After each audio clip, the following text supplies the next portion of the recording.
Hey, good day or afternoon, almost afternoon, everyone. Again, I'm Denise Crosby, the program director for our Elect and our parenting program. And I have the honor of presenting you communication and accepting criticism in the workplace.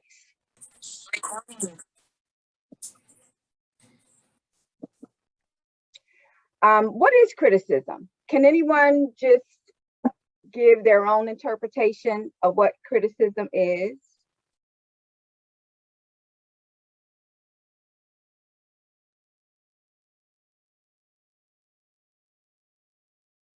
I'm sorry, did I say criticism? That's what I have on my mind, and I'm being a critic because things happen with this PowerPoint that was unexpected. I meant, what is communication?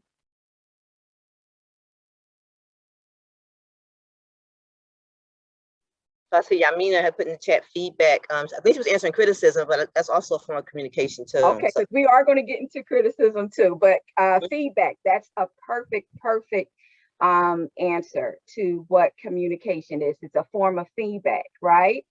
The dictionary also has it defined as an act of transferring information from one place, person, or group to another. The process of exchanging information, ideas, thoughts, feelings, and emotions through speech, writing, behaviors, and signals.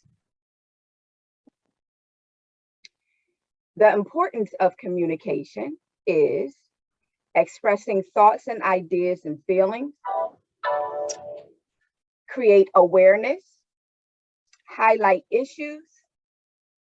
Communication is important as a way of educating.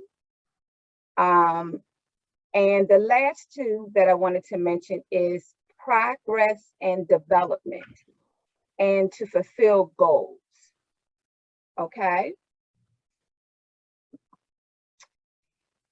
It's particularly important that you know that the desired outcome or goal of any communication process is to achieve a mutual understanding. Okay. So that's why we all, we either speak verbally to each other.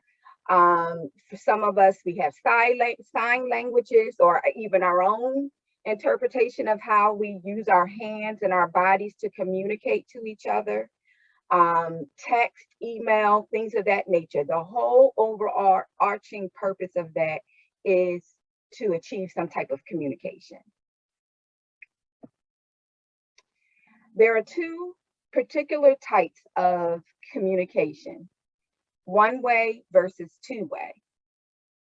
One way is when one person is doing all of the talking, no one else is asking questions or interacting with the person that's submitting the information to you, that's sending that information.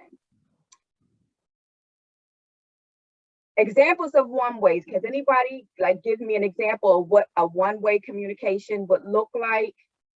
That's what the person is submitting you all of the information. They're the one relaying that, but you don't get the opportunity to interact with that person, to ask questions, things of that nature, to weigh in. Can anyone think of a format that happens?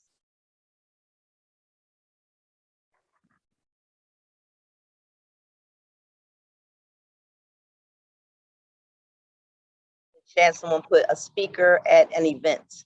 Perfect, absolutely perfect. Yes, if you're attending an event and you have a lecturer, more than likely that person is just going to be speaking to you and giving you the information while you absorb it. Excellent. Someone else said arguments. Maybe in the workplace. I'm sorry. Someone said arguments. That could be somebody getting you told and you can't get a word in word in edgewise. Yes, that could be possible. Yes. What about in the workplace kind of scenario? What would you think a one-way communication would look like in a workplace?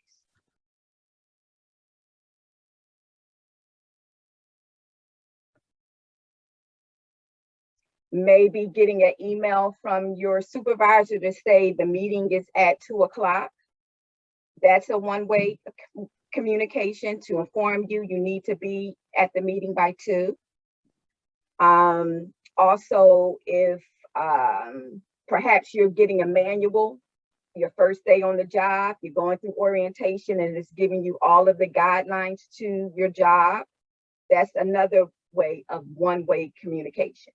We have Okay. something in the chat. So now you said when your boss is telling you what to do, giving you instructions.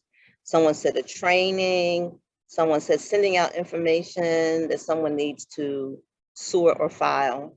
Excellent, excellent. I particularly like that last one because it's, you either go column A, column B. This is the information that you're being given, and then that's it.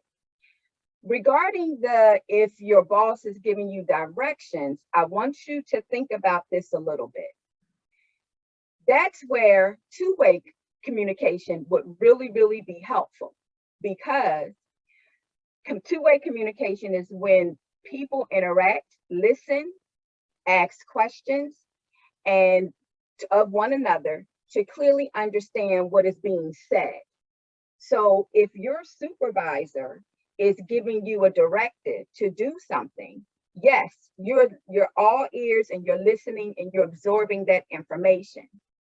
But it is also something that I would ask you to consider, seeing that that's a partnership. That's an opportunity to have a two-way conversation to say, okay, I understand you like for me to file these papers by 1 o'clock this afternoon. Is that correct?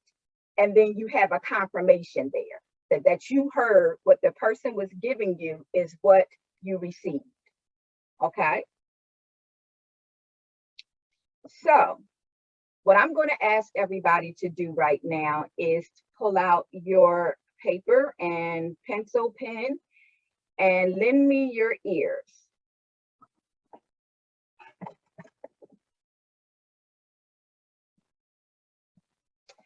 I'm going to ask you now to follow, please follow the directions as I am saying it.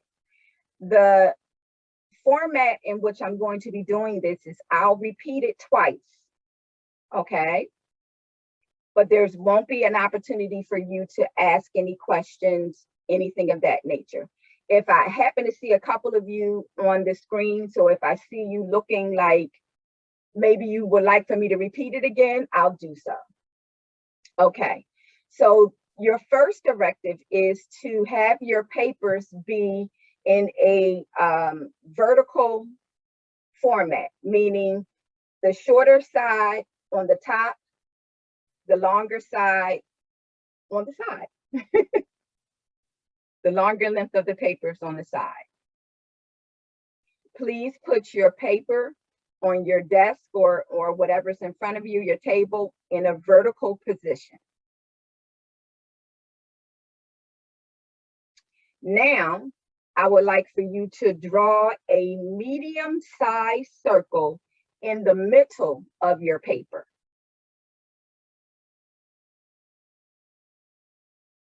Please draw a medium-sized circle in the middle of your paper.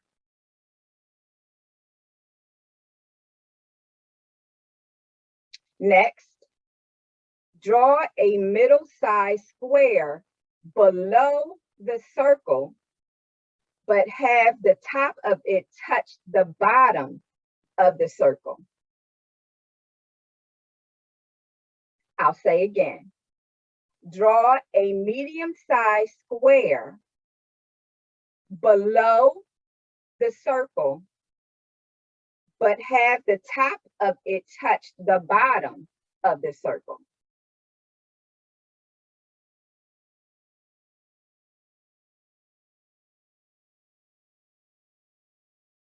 Okay. Draw a medium-sized heart in the square.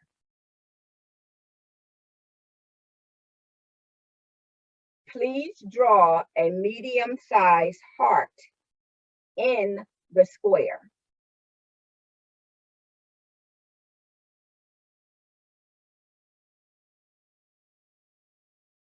Okay. Now, draw two smaller rectangles, one on each side of the square. Two smaller rectangles and put them on each side of the square, one on each side of the square. They should go the wide way, not the tall way.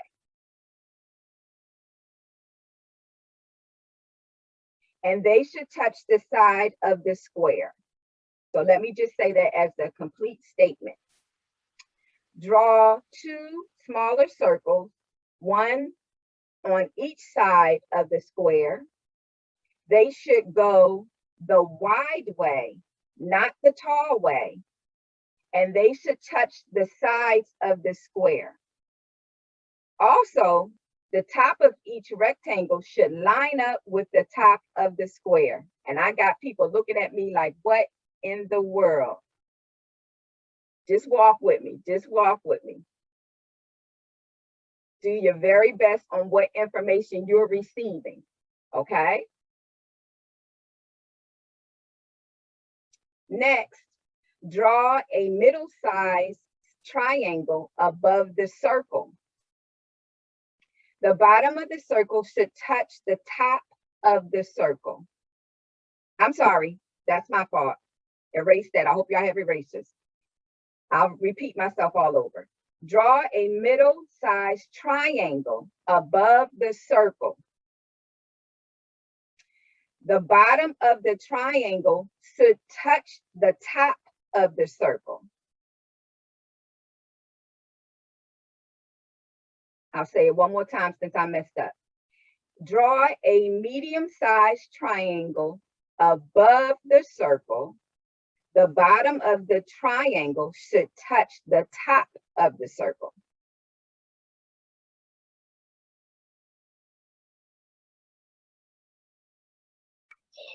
Okay, hold up. I'm trying to make sure I didn't understand it. After the two rectangles on the side of the square, it was the triangle, right? I'm going to say take in whatever you thought you heard. Right Okay. now, right now. Okay, be patient. Next is draw three small stars anywhere inside the triangle.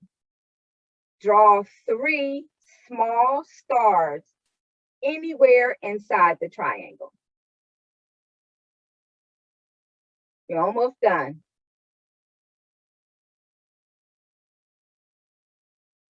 Next, draw a small triangle in the center of the middle-sized circle. Draw a small triangle in the center of the middle-sized triangle.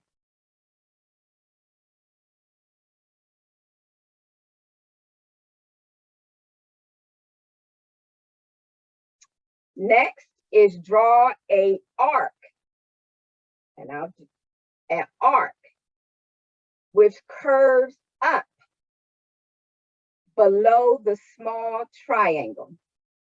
Draw an arc which curves up below the small triangle.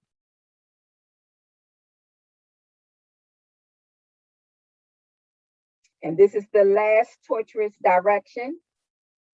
Draw two small circles above the small triangle, one slightly to the right and one slightly to the left. Draw two small circles above the small triangle, one slightly to the right and one slightly to the left. And I am finished torturing everyone.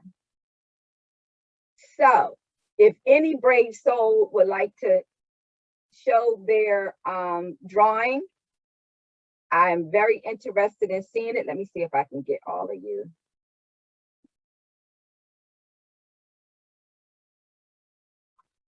No brave souls?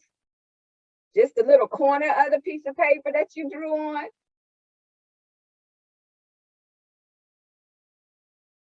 I can show mine, but I'm not sure if, oh, maybe the light won't show it. I don't know. There you go. There you go. Almost. Okay. Okay. Thank you. Thank you for that. Thank you. I saw the question, sweetheart, but I can't answer it because this is a one-way communication.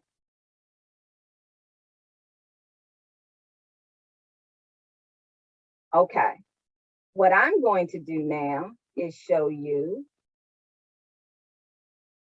my directions were in an attempt to illustrate. Can everybody see that?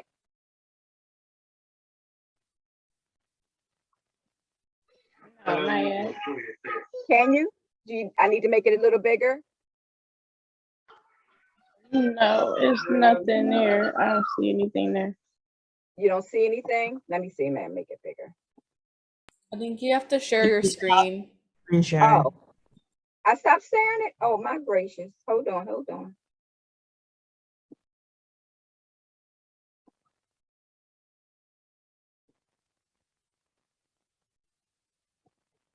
I was trying to see your faces. Can you all see that now?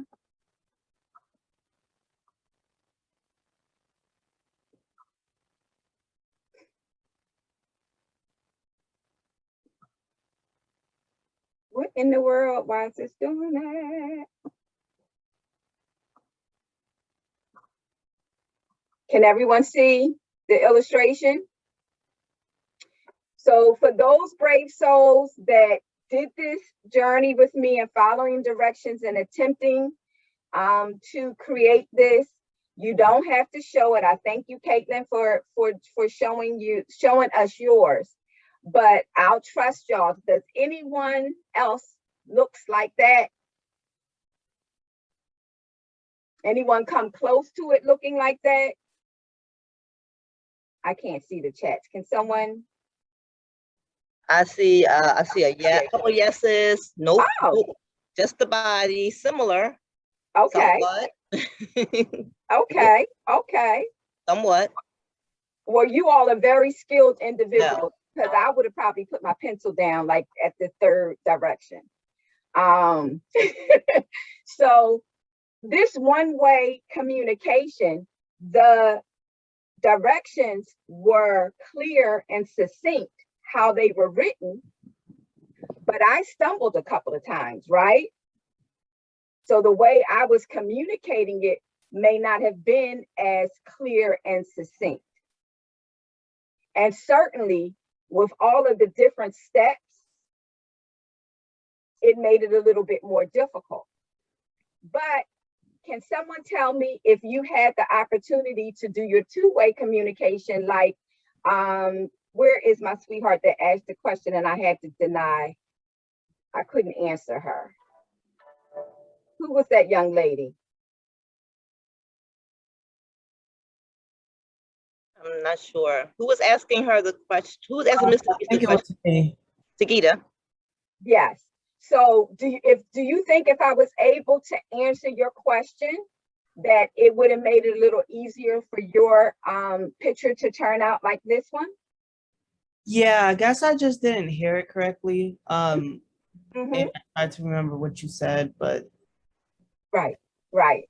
Yeah, this was a whole lot of barriers and obstacles to me communicating exactly what I had in my mind on this piece of paper to you, right?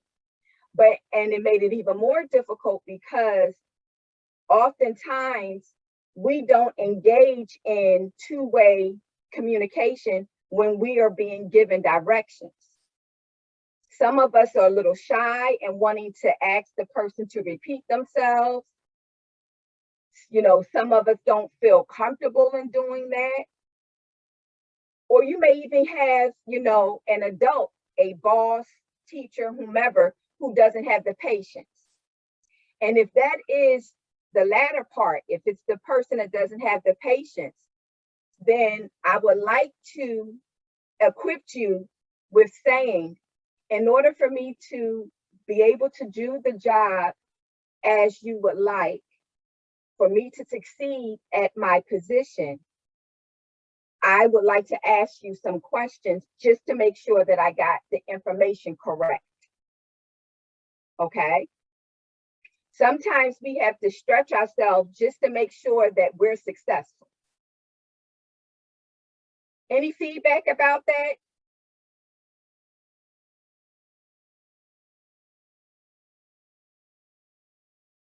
Who of us is pretty comfortable in engaging in two-way conversations?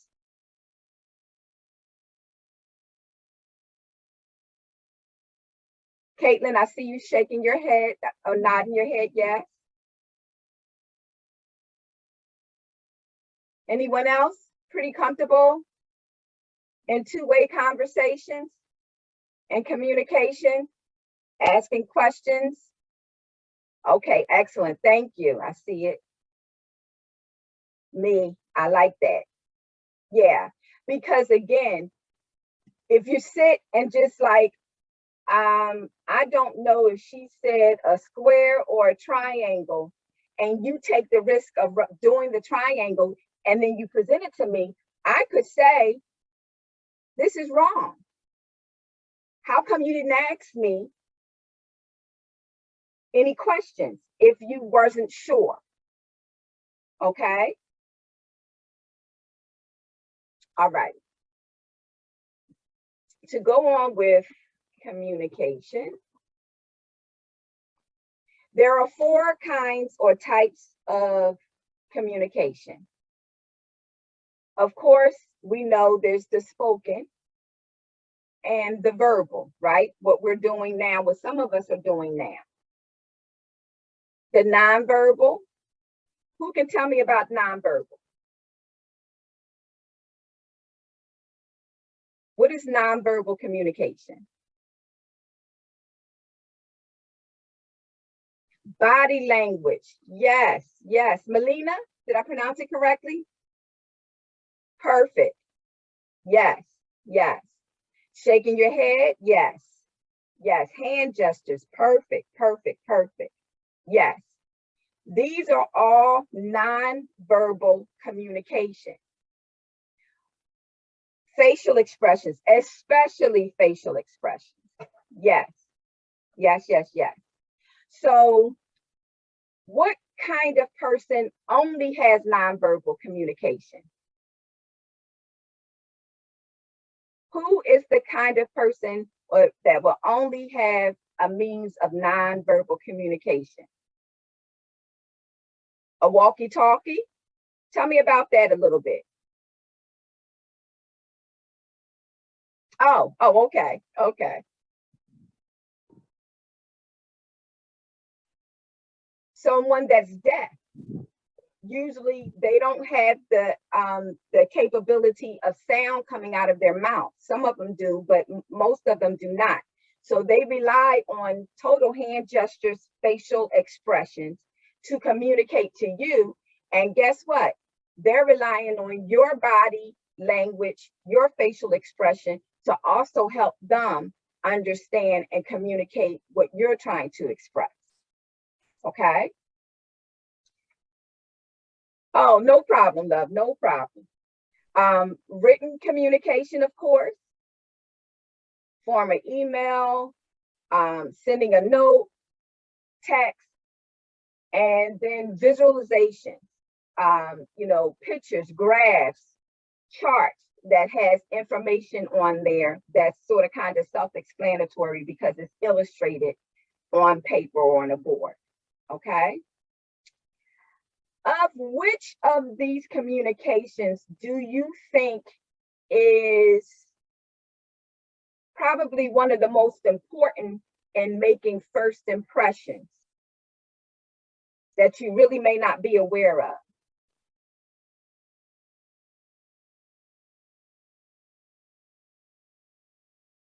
The body language, yes, nonverbal communication.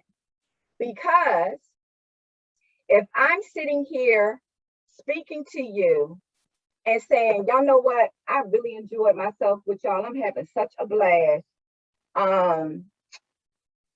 Yeah, how can we do, I hope we can do this real soon. What do you hear out of my mouth? But what's the bigger message? And how you saying it? Right.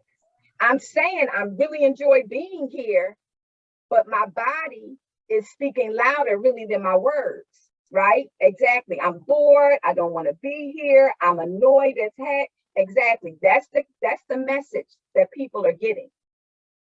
So we're not sometimes really mindful of what our face is doing. I know I have to sometimes, I got put my mirror in front of me sometimes because I'm very animated. And I will tell a story on my face when I may not really want to share that story right now. Okay? How we're sitting. I have my hand like this. All right, boss, what do you want me to do today? How do you think your supervisor is going to receive that? Right? Does it seem like you're really here to work today and be successful? Or is it somebody that this person may need to worry about? Like, I'm not sure they really are going to do what they're being asked to do. Right? It makes you seem very uninterested. So have you ever had a conversation with someone that you really, you enjoy being around, and they're giving you mixed signals? They're saying that they want to have a conversation, but yes. How does that feel? Anyone that has experienced that someone's body language is telling a different story. Weird. Exactly. Yes. Sad. I appreciate the sad. Yes.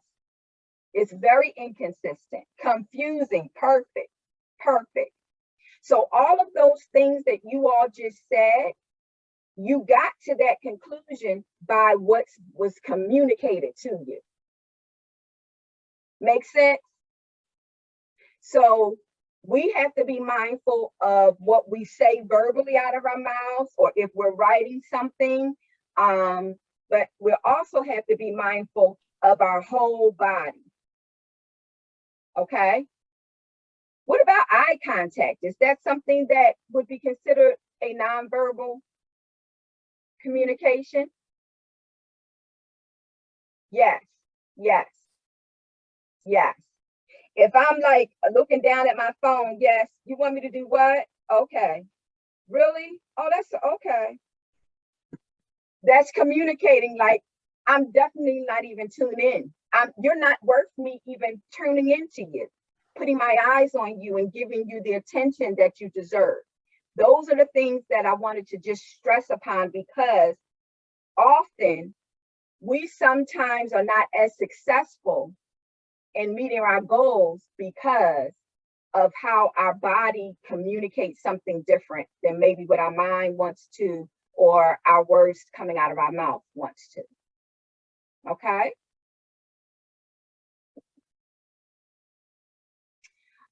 What can you do to help improve your communication skills at work? What are some things based off of what we just discussed regarding the forms of communication, written and spoken, verbal, nonverbal? Yes. Seem interested, even if you're not.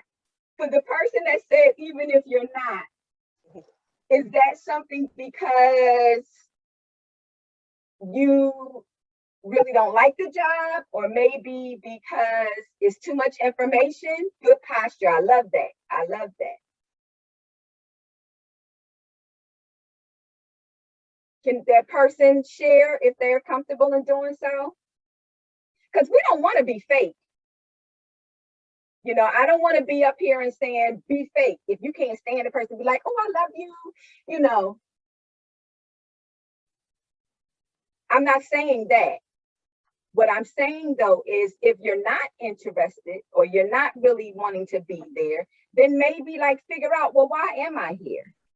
If it's a work situation, you can have that conversation. Again, communicate maybe with your supervisor to say, I'm having a little bit of difficulty really understanding what I'm supposed to be doing here.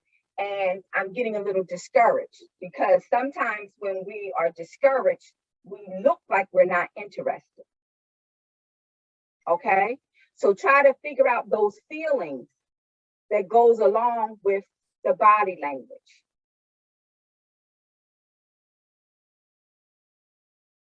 Okay? All righty. So it is advised in communication, clarifying involves offering back to the speaker the essential meaning as understood by the listener of what they have just said, thereby making sure that the listener understands, their understanding is correct and resolving any areas of confusion or misunderstanding. So that goes back to what we did with that drawing illustration.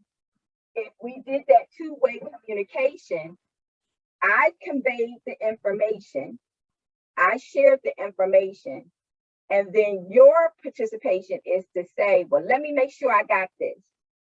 Did you say draw the circle in the middle of the square or draw the circle in the middle of the triangle? That's your way of making sure that you got the directions, what I was trying to communicate, that you got that correct, that you received it the way that I wanted you to receive it. Okay? Another way, so out of that, we asked the questions. That's why I wasn't able to ask those questions before with the one way, two way. Ask all the questions that you need to make sure you walk away with an understanding of what's being asked of you. Another form of making sure that you can improve your communication skills and give you a chance of being really successful is by paraphrasing. It's a term called paraphrasing. And really all that is when you take the words that you heard and you say it back to the person in your own words. Okay? Oh, they can't see me? Hold on. No, they can see you. I'm talking to them to turn on their videos.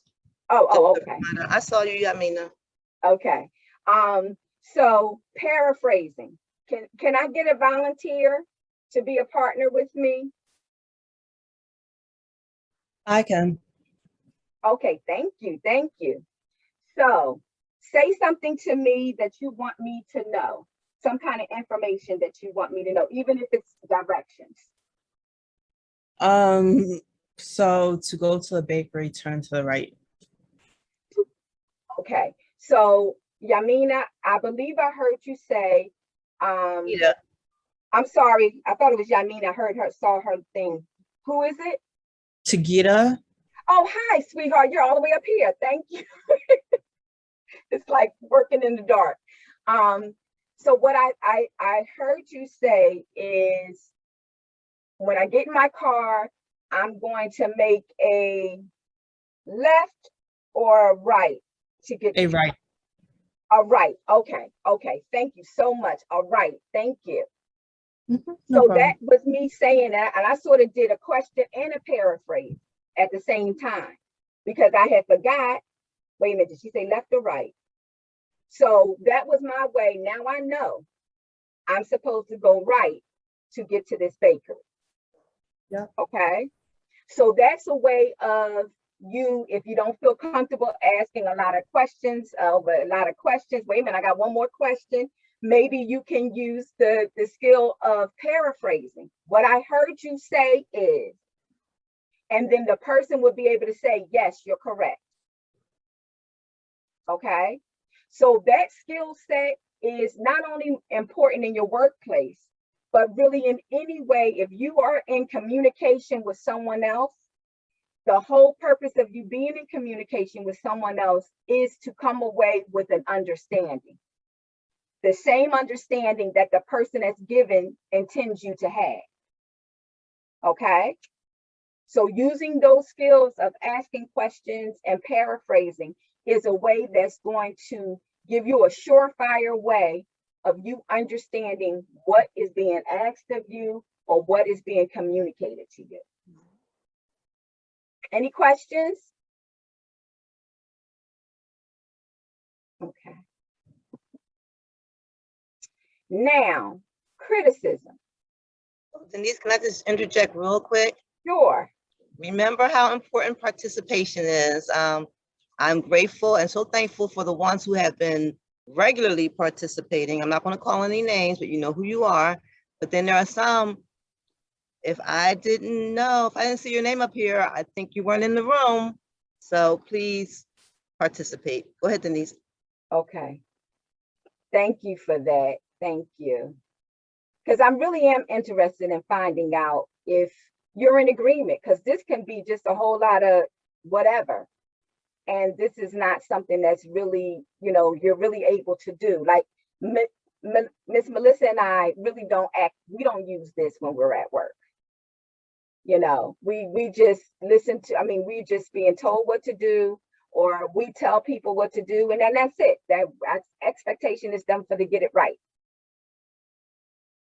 No, we utilize these skill sets every day, all day, because we want to make sure that we are understanding what is being asked of us or what's needed so that we can be able to be successful in doing it. Can I just interject? Can I say one thing, Denise? Mhm. As I heard you talking, I remember when I was just starting out working, and I try to put myself in your shoes where you may be in terms of your age. And I remember being very afraid to look like I was not understanding or I was not capable. I didn't want people to think that I was stupid. So I wouldn't say anything, you know, and I know I would walk away from an instruction and be totally confused, not knowing what I'm supposed to do. And I had to learn over time that the expectation in the workplace is that you be, and we'll talk a little bit about this in the next communication, we talked a little bit about it here, but be assertive and that you speak up, because what'll happen is, particularly if you have that impatient person talking to you, they will just assume if you walked away, it was on you to make it clear. And if you come back and it's wrong, it's on you. It's your fault. You're to blame because you should have asked the question if you didn't understand. And so when you come back, there will be no rebuttal. Oh, well, I wasn't clear, or because now time is wasted. You went away for a couple hours, come back, and the job's done incorrectly or not done at all. And then your boss's expectation, you have a kind-hearted boss who is patient, they may say, okay, I understand, maybe you didn't understand me, so I'm going to give you another opportunity. But in many situations, it's like, why did you do it this way? Mm-hmm. And you're like, well, that's not what I said. Mm-hmm. Why did you do it this way? Mm-hmm. And this is what I'm talking about, jobs you may have coming out the gate. I'm talking about jobs you may have as a teen or a young adult. Right. As you get older, usually people have matured a little more and they don't talk to you like that. But sometimes when you're young, unfortunately, this is how you're treated. I told you to do it this way. Why'd you do it that way? You should have asked me. All right, I'm docking your pay. Or you got to pay for that because you wasted all that, you know, time and material. Or they might not come back to you the next time and give you another chance. They'll give it to somebody else because, you know, when I give it to so-and-so, they do it right. But when I give it to you, you can't get it. So I'm deciding you're going to waste my time. So then there goes your chance at promotions, at bonuses, at opportunities to show yourself. You could be the best person on the job. But because they find, the boss finds they can't, or the supervisor finds they can't communicate with you because you won't assert yourself, you won't ask questions, they'll go to somebody else. And then you'll be sitting there like, that's not fair, but life's not fair. So I just want to keep it real with y'all. Thank you for that. You are your biggest advocates. I know this is not the first time you heard that, right? So if you are your biggest advocate, you stand up for yourself to say, I need this job. I'm here because I want to be successful, or I want to learn something so that I can be able to grow up, you know, go up in my career. And so for me to be successful, I have to invest in myself and advocate. Excuse me, I'm so sorry. Could you just say that to me one more time? Or what I thought I heard you say was that correct? That's not stupid. The most intelligent people in the world are full of questions, full of questions, because they want to get this insight this way, that way, all so that it's really, really complete. Okay. And they enjoy giving those answers too. So they sort of kind of probe you and prox you to ask questions. So that's an excellent, excellent skill set to get comfortable with. I would suggest you doing it. If you have an uncomfortability, start doing it with your family. Start doing it with friends. And see how you can just, get a comfortability to it. And also see how more you get a better understanding of what the person is trying to communicate. Wow, okay. But you would not, okay. Well, I'm unleashing you, love. You go ahead and do it and you walk in it. That inquisitive mind is something special.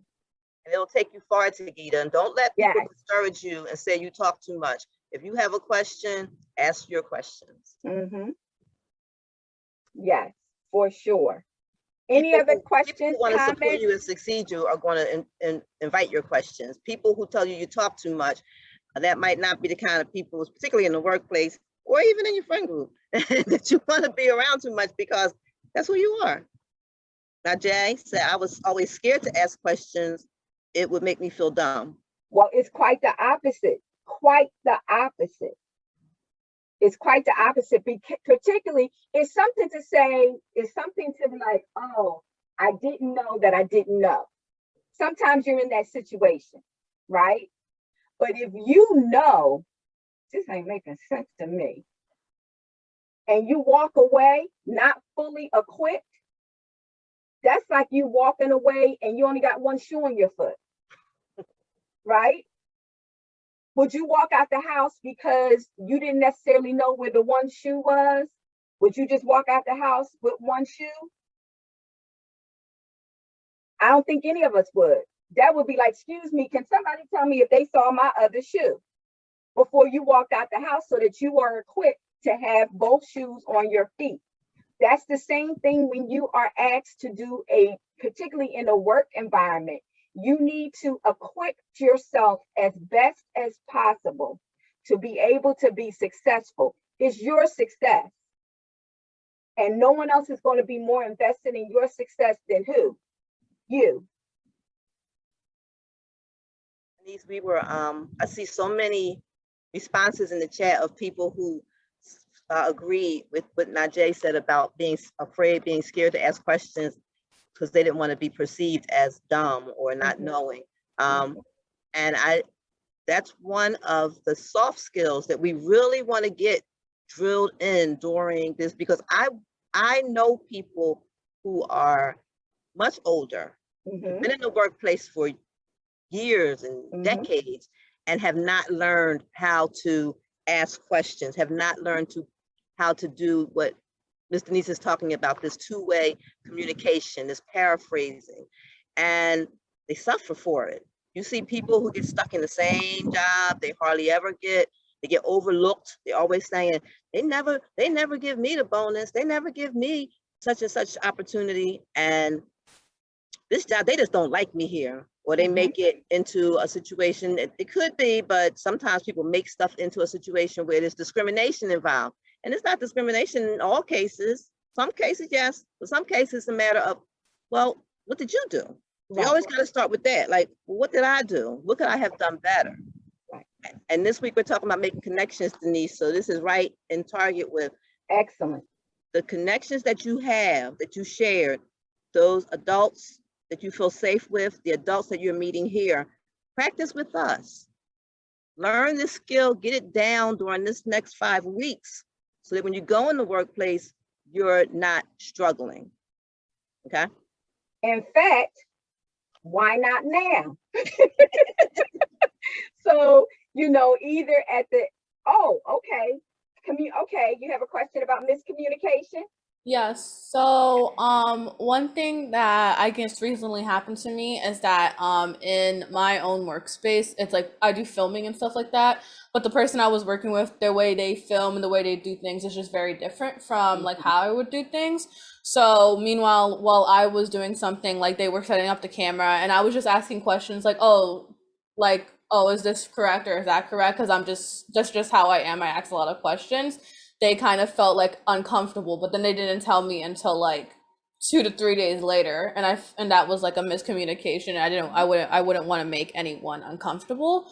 So I just wanted to know, like, how can you kind of get through miscommunications or kind of make sure that doesn't happen in like a workspace? I thank you for that question. And my answer to that, communicate. It would be, listen, I am the kind of person that, to make sure that I understand what is being asked of me, I ask a lot of questions. So please let me know if like, okay, you need a break or something like, let me know. And then that opens up the door of you not just doing things that's going to be good for you and may not be good for the person that you're partnering with. You come to an understanding. You give that to them, then they respond. That two-way communication achieves an understanding for the both of you.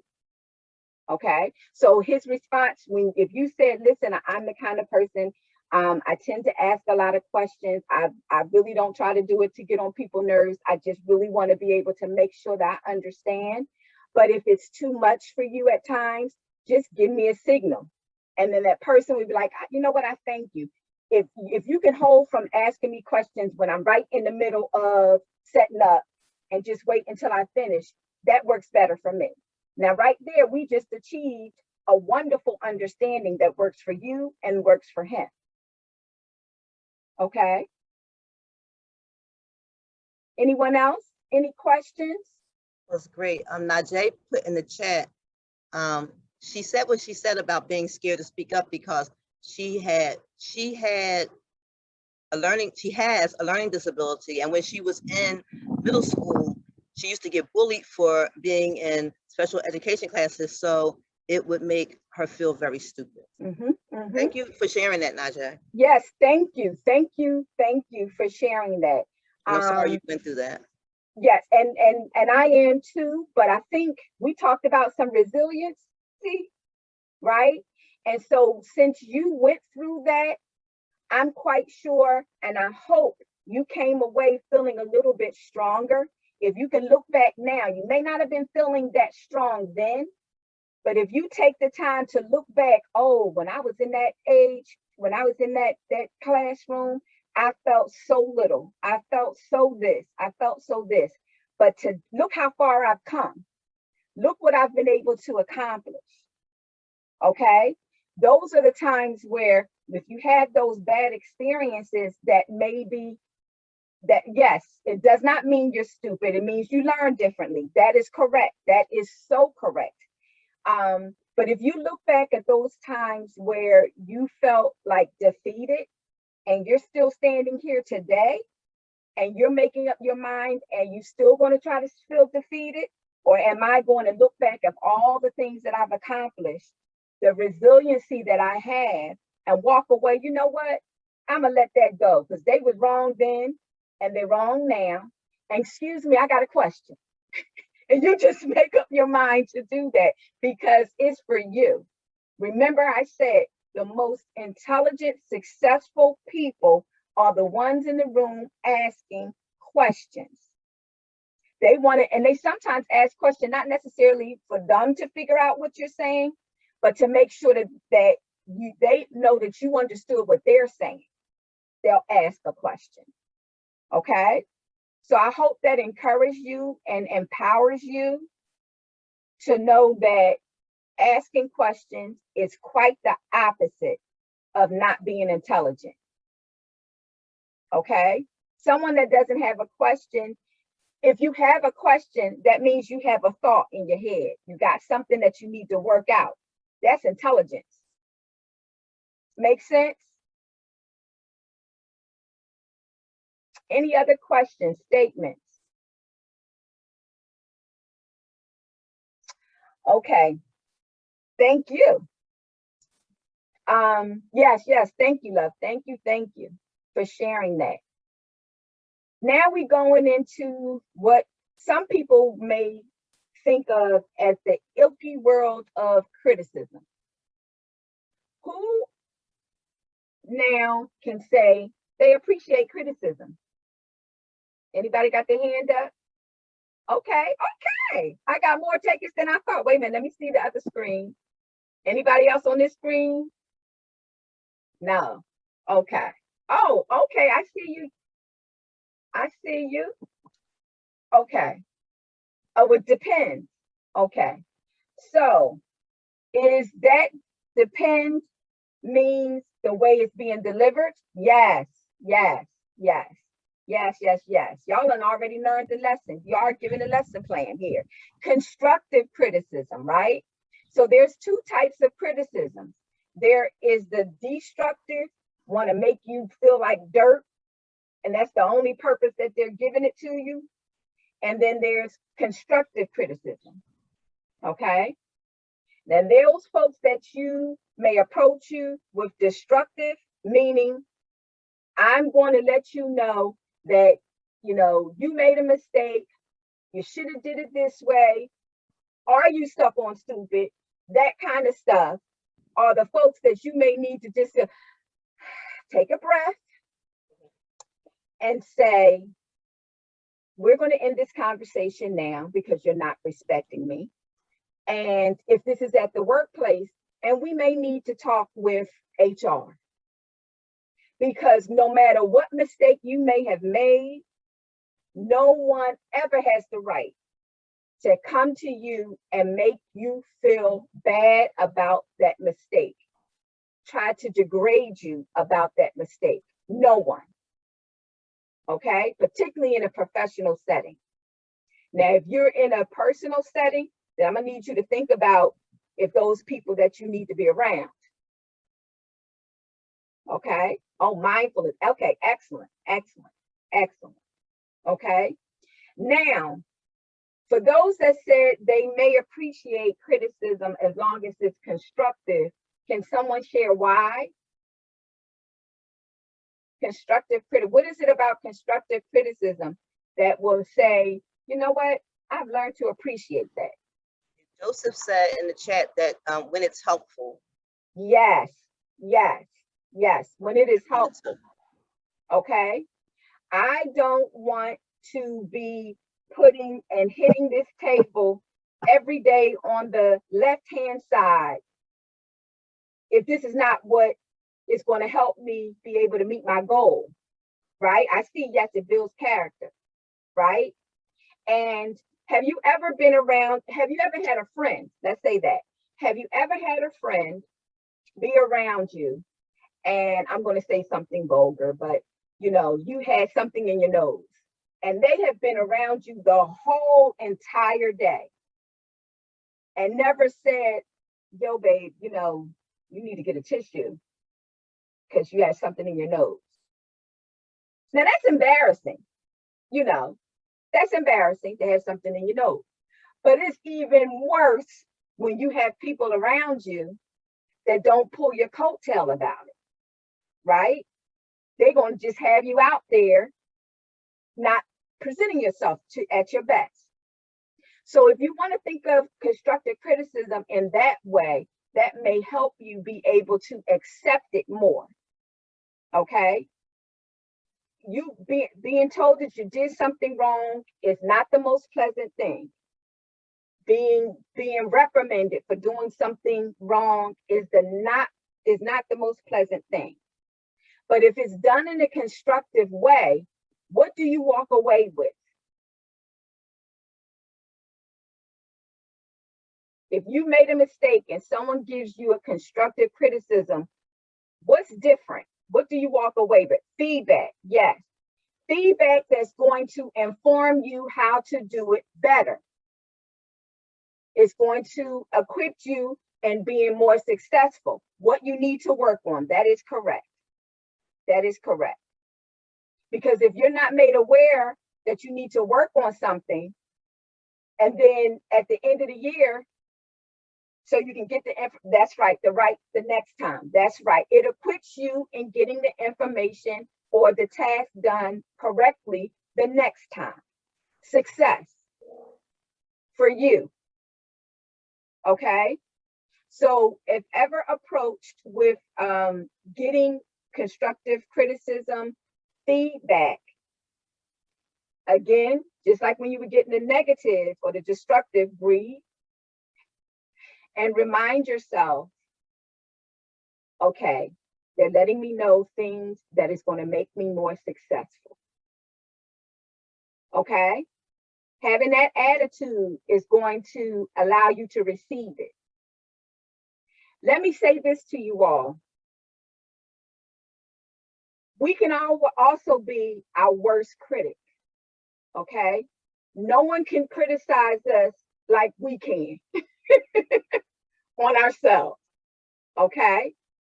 So I need you all to be mindful that, particularly if you're just starting off in a new career, a new job, and yes, go ahead on. Yes, imposter syndrome. That is correct. That is correct.